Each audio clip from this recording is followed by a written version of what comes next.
Joining me now, Congressman Krishnamoorthi, who's a Democrat from Illinois. He sits on both the House Intelligence Committee that heard from Michael Cohen privately today and the House Oversight Committee that heard from him publicly last week and got to ask him some questions. So the documents your committee got today, what is their significance? What do they mean for what you can now learn? Well, thanks for having me on, Chris. I think the significance of the documents is that they help to corroborate his testimony. I think that whenever you have written testimony to bolster oral or verbal testimony, I think you just come across as more credible. And I think that's how Michael Cohen came across. Don't you think that there's a real question about a cover-up here, right? I mean, there is just a factual question of what edits were made by which lawyers when pertaining to the lie that he pleaded guilty to Congress over lying over. That's something that is now fairly resolvable based on the documentary evidence you have in your possession, correct? Potentially. I can't get into the specifics of the testimony, as you know, in this closed-door setting, but suffice it to say that the documents do shed light on a lot of these types of questions, and I think they also to why the investigation needs to continue and more witnesses need to be questioned, quite frankly. I want to play for you just because at the center of all of this, of course, is the president's contention throughout the campaign back in 2016 that there was no business relationship with Russia at all.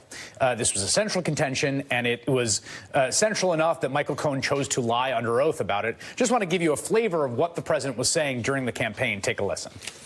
I mean, I have nothing to do with Russia. I mean, I will tell you right now, zero. I have nothing to do with Russia. I have no relationship to Russia. I don't deal there. I have nothing to do with Russia, folks, okay? I have nothing to do with Russia, folks. I have no dealings with Russia. I have no deals in Russia. I have no deals that could happen in Russia because we've stayed away. I have nothing to do with Russia. I have, John, how many times do I have to say it? Are you a smart man? I have nothing to do with Russia. I have nothing to do with Russia. Is it significant that that's the core lie here?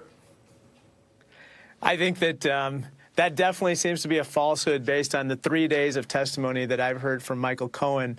And, you know, during this Cohen trilogy, so to speak, you know, it's clear that even in the oversight hearing, which was open to the public, you know, the negotiations with the Russians continued not through just January 2016, which was the initial lie, but it continued all the way through June 2016 at the least. And according to Rudy Giuliani, it might have gone all the way up to the election. So when President Trump says that he had nothing to do with Russia during the election, I think that's just a plain falsehood.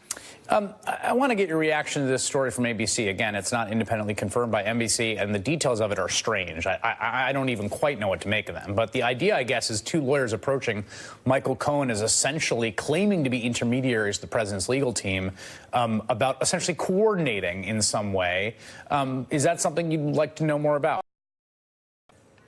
Absolutely. I'd like to know more about this. You know, during the oversight hearing, one question that I asked Michael Cohen is, when was the last time that Donald Trump or any of his advisors contacted Mr. Cohen? And he said just a couple of months after the raid, which is highly unusual timing, as you can understand and your viewers can understand.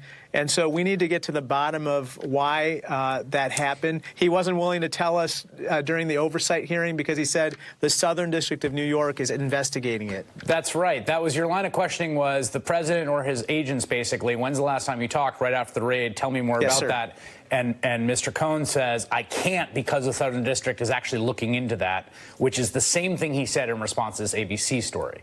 Yes, sir. Yes, sir. And then I asked the follow-up question, which you may have tracked, which was, is there any other wrongdoing or illegality that we haven't discussed this afternoon that you can tell us about? And he said, yes. I asked him again, what is it? And he said, again, I can't talk about it because the Southern District of New York is investigating. So those might be connected. I'm not sure, but we need to get to the bottom of it. And you have not learned anything further on that specific question since you asked that question in the hearing?